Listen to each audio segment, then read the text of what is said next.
ಎಲ್ಲರಿಗೂ ನಮಸ್ಕಾರ. ಮನೀಷಾ ನರೇಟ್ಸ್ಗೆ ಸ್ವಾಗತ.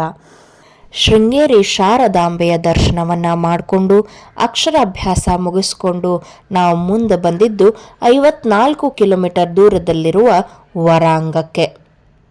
ಇಲ್ಲೇನೋ ವಿಶೇಷ ಅಂಥೇಳಿ ನೀವು ತಿಳ್ಕೊಂಡ್ರೆ ನಿಮಗೂ ಭಾಳ ಇಷ್ಟ ಆಗುವಂತಹ ಜಾಗ ಅಂಥೇಳಿ ನಾ ಭಾವಿಸ್ತೀನಿ. ಯಾಕಂತಂದ್ರೆ ಇಲ್ಲಿರೋದು ಕೆರೆ ಬಸದಿ. ಒಂದು ಕೆರೆ, ಅದರ ಮಧ್ಯದೊಳಗೆ ಒಂದು ಜೈನ ಬಸದಿ.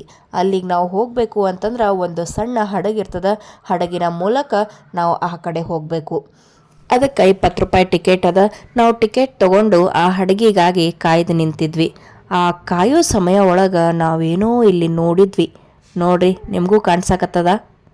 ಅಲ್ಲೇ ಫುಲ್ ಸನೀನೇ ನಿಂತಿರೋ ನಮಗೆ ಒಂದು ಕ್ಷಣ ಗಾಬರಿ ಆಯಿತು. ಆಮೇಲೆ ಆ ಹಡಗಿನ ನಾವಿಕ ಹೇಳಿದ್ರು ಇಲ್ಲಿ ಭಾಳಷ್ಟು ಹಾವುಗಳು ಅದಾವು ಅಂತ ಹೇಳಿ. ಆದ್ರೆ ಅವು ನೀರು ಬಿಟ್ಟು ಹೊರಗೆ ಬರಂಗಿಲ್ಲ ಅಂತ. ಹಾಗಾಗಿ ಜನರಿಗೆ ಯಾವುದೇ ಭಯ ಇಲ್ಲ ಮತ್ತು ಅಲ್ಲಿ ಯಾವುದೇ ರಿಸ್ಕ್ ಇಲ್ಲ. ಅಷ್ಟರೊಳಗೆ ನಾವು ಹಡಗಿನೊಳಗೆ ಕುಂತ್ವಿ. ನಮ್ಮ ಪಯಣ ಶುರುವಾಯಿತು.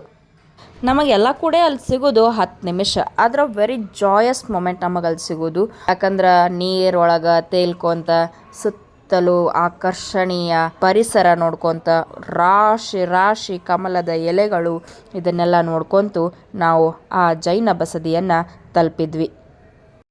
ಇದು 12ನೇ ಶತಮಾನದ ಕೆರೆ ಮತ್ತು ಜೈನ ಬಸದಿ ಅಂತ ಹೇಳಾಗ್ತದೆ. ಅವಾಗೇ ಈ ಕೆರೆ ನಿರ್ಮಾಣ ಆಯಿತು, ಅವಾಗೇ ಈ ಗುಡಿಯನ್ನು ಕಟ್ಟಲಾಯಿತು ಅಂತ ಹೇಳಿ. ಆದರೆ ಯಾರು ನಿರ್ಮಿಸಿದ್ರು ಗೊತ್ತಾ? ಇದೂ ಒಂದು ಆಶ್ಚರ್ಯಕರ ಸಂಗತಿನೇ. ಒಬ್ಬ ರಾಣಿ ಈ ಕೆರೆಯನ್ನು ನಿರ್ಮಿಸಿದ್ರು ಅಂತ. ಮತ್ತು ಆ ರಾಣಿಯ ಹೆಸರು ಜಾಕಲಿ ದೇವಿ. ಒಟ್ಟು 4 ತೀರ್ಥಂಕರರು ಈ ಜೈನ ಬಸದಿಯೊಳಗೆ ನೆಲೆಸ್ಯಾರ. 4 ದಿಕ್ಕಿನೊಳಗೆ ನಾವು ಪ್ರವೇಶ ಮಾಡ್ಬೋದು. ಅದರೊಳಗೆ ಮೊದಲೆಯವರು ಶ್ರೀ ಅನಂತನಾಥ ತೀರ್ಥಂಕರರು. ಅವರ ದರ್ಶನ ಪಡೆದು ನಾವು ಮುಂದೆ ಸುತ್ತ ಹಾಕಿ ಮತ್ತೊಂದು ದಿಕ್ಕಿಗೆ ಹೋದ್ರೆ ಅಲ್ಲಿ ನಮಗೆ ಶ್ರೀ ಶಾಂತಿನಾಥ ತೀರ್ಥಂಕರರು ಸಿಗ್ತಾರೆ.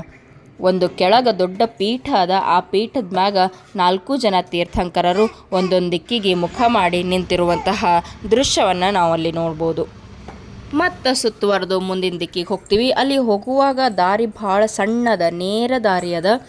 ಅದಕ್ಕೆ ಭಾಳ ಹತ್ತಿಯಾಗಿ ಹೋಗ್ಬೇಕಾಗ್ತದೆ ನಾವಲ್ಲಿ. ನೋಡಿರಿ, ನಿಮಗೆ ಕಾಣಿಸ್ಬೋದು ಇಲ್ಲಿ ಜನ ಹೊಂಟಾರಲ್ಲ. ಭಾಳ ಸಣ್ಣ ದಾರಿ ಅದ. ಭಾಳ ದಪ್ಪನವ್ರು ಅಲ್ಲಿ ಹೋಗಬೇಕು ಅಂತಂದ್ರೆ ಸ್ವಲ್ಪ ಕಷ್ಟನೇ ಅನ್ನಿಸ್ಬೋದು. ಇನ್ನು ಪಾರ್ಶ್ವನಾಥ ತೀರ್ಥಂಕರರು ಇಲ್ಲದಾರ. ಹಾಗೆ ಪಕ್ಕದಲ್ಲಿ ನೋಡಿದ್ರೆ ಪದ್ಮಾವತಿ ದೇವಿ ನಿಮಗೆ ಕಾಣಿಸ್ಬೋದು. ಆಕೆ ಇಲ್ಲಿನ ಕೇಂದ್ರ ಶಕ್ತಿ ಅಂತಲೂ ಹೇಳಾಗ್ತದೆ. ಇಲ್ಲಿ ತೀರ್ಥ ಪ್ರಸಾದ ಕೊಡ್ತಾರೆ. ಅದಾದಮೇಲೆ ಶ್ರೀ ನೇಮಿನಾಥ ತೀರ್ಥಂಕರರ ದರ್ಶನವನ್ನು ನಾವು ಪಡೀಬಹುದು. ಇವೆಲ್ಲ ಏಕಶಿಲಾ ಮೂರ್ತಿಗಳು ಅಂತ. ಮತ್ತು ಇದು ಪೂರ್ತಿ ಬಸದಿ ಕಲ್ಲಿಂದಲೇ ಅದ ಅನ್ನುವಂಥದ್ದು ವಿಶೇಷ. ಮೇಲ್ಛಾವಣಿ ಸಹಿತ ಇದು ಜೈನ ಬಸದಿ ಇದ್ದರೂ ಸಹ ಎಲ್ಲ ಧರ್ಮೀಯರು ಬಂದು ಇಲ್ಲಿ ಪೂಜೆ ಸಲ್ಲಿಸ್ತಾರಂತ. ಯಾವ ನವ ಜೋಡಿಗಳು ಸಹ ಇಲ್ಲಿ ಬಂದು ಪೂಜೆ ಮಾಡ್ತಾರೆ. ಯಾರು ಮದುವೆ ಆಗಿರುವುದಿಲ್ಲ ಅವರು ಇಲ್ಲಿ ಬಂದು ಹರಕೆ ಕಟ್ಕೋತಾರಂತ. ತಾಯಿ ಪದ್ಮಾವತಿ ದೇವಿ ನಮ್ಮ ಆಸೆಯನ್ನು ಈಡೇರಿಸ್ತಾಳ ಅನ್ನುವ ಅಪಾರವಾದ ನಂಬಿಕೆ ಇಲ್ಲಿ ಐತಿ. ಅಷ್ಟೇ ಅಲ್ಲದೆ ಚರ್ಮ ರೋಗಗಳಿಂದ ಬಳಲುವವರು ಸಹಿತ ಇಲ್ಲಿ ಬಂದು ಹರಕೆ ಕಟ್ಕೋತಾರಂತ. ಅವರು ಆರೋಗ್ಯವಾಗಿ ಗುಣಮುಖರಾದ ಮೇಲೆ ಅಕ್ಕಿ ಮತ್ತು ಹುರುಳಿಯನ್ನು ತಂದು ಇಲ್ಲಿ ಅರ್ಪಣೆ ಮಾಡ್ತಾರಂತ. ಆ ಅರ್ಪಿತವಾದ ಧಾನ್ಯಗಳು ನೀರಿನೊಳಗೆ ಹಾಕ್ತಾರ. ಅಲ್ಲಿರುವ ಜಲಚರಗಳು ಅದನ್ನು ತಿಂತಾವಂತ. ದೊಡ್ಡ ದೊಡ್ಡ ಮೀನುಗಳು, ಜಲಚರಗಳು ಇಲ್ಲಿ ವಾಸವಾಗ್ಯಾವು.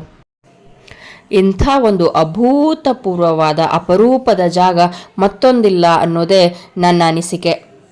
ನೀವು ಉಡುಪಿ, ಮಂಗಳೂರು, ಕಾರ್ಕಳ ಇಂಥ ಜಾಗಗಳಿಗೆ ಬಂದಾಗ ಖಂಡಿತವಾಗ್ಲೂ ವರಾಂಗಕ್ಕೆ ಭೇಟಿ ಕೊಡ್ರಿ. ಇಲ್ಲಿಯ ಜೈನ ಬಸದಿಗೆ ನೀವು ಹೋಗಲೇಬೇಕು, ನೋಡಬೇಕಾದಂತಹ ಒಂದು ಸ್ಥಳ. ಆದರೆ ಒಂದು ನೆನ್ಪಿಟ್ಕೋರಿ, ಜೋರಾಗಿ ಮಳೆ ಆಗ್ತಿದ್ರೆ, ಅತಿವೃಷ್ಟಿ ಆಗ್ತಿದ್ರೆ ಇಲ್ಲಿ ಬರುವುದು ಕಷ್ಟ. ಅವಾಗ ಇಲ್ಲಿ ಹೋಗಕ್ಕೆ ನಿರ್ಬಂಧನೆ ಕೂಡ ಇರ್ತದ. ಹಾಗಾಗಿ ನೀವು ಆದಷ್ಟು ಮಳೆ ಕಡಿಮೆ ಇದ್ದಾಗ ಇಲ್ಲಿ ಬರ್ರಿ. ಆ ಜೈನ ಬಸದಿಗೆ ಹೋಗಿ ದರ್ಶನ ಪಡೆದುಕೊಂಡು ಬರ್ರಿ ಅಂತ ಹೇಳ್ತಾ, ನನಗಂತೂ ಭಾಳಷ್ಟು ಖುಷಿ ಕೊಟ್ಟಿರುವಂಥ ಜಾಗ ಇದು. ನೆಮ್ಮದಿಯ ತಾಣ ಅಂತಲೇ ಹೇಳ್ಬೋದು. ಖಂಡಿತವಾಗ್ಲೂ ನಿಮಗಿದು ಇಷ್ಟ ಆಗೇ ಆಗ್ತದೆ ಅಂತ ನಾನು ಅನ್ಕೋತೀನಿ. ಇಲ್ಲಿಗೆ ಈ ಸಂಚಿಕೆಯನ್ನು ಮುಗಿಸಾಕತ್ತೀನಿ. ನನ್ನ ನಿರೂಪಣೆ ನಿಮಗೆ ಇಷ್ಟ ಆಗಾಕತ್ತದ ಅಂತ ತಿಳ್ಕೊಂಡು ಮತ್ತು ಮುಂದಿನ ಸಂಚಿಕೆಯೊಳಗೆ ಸಿಗೋಣಂತ. ಏನೇ ಅನಿಸಿಕೆ ಇದ್ರೂ ನನಗೆ ತಿಳಿಸ್ರಿ. ಏನರೇ ಚೇಂಜಸ್ ಮಾಡ್ಕೊಳ್ಳೋದಿದ್ರೆ ಖಂಡಿತವಾಗ್ಲೂ ನಾ ಮಾಡ್ಕೋತೀನಿ ಅಂತ.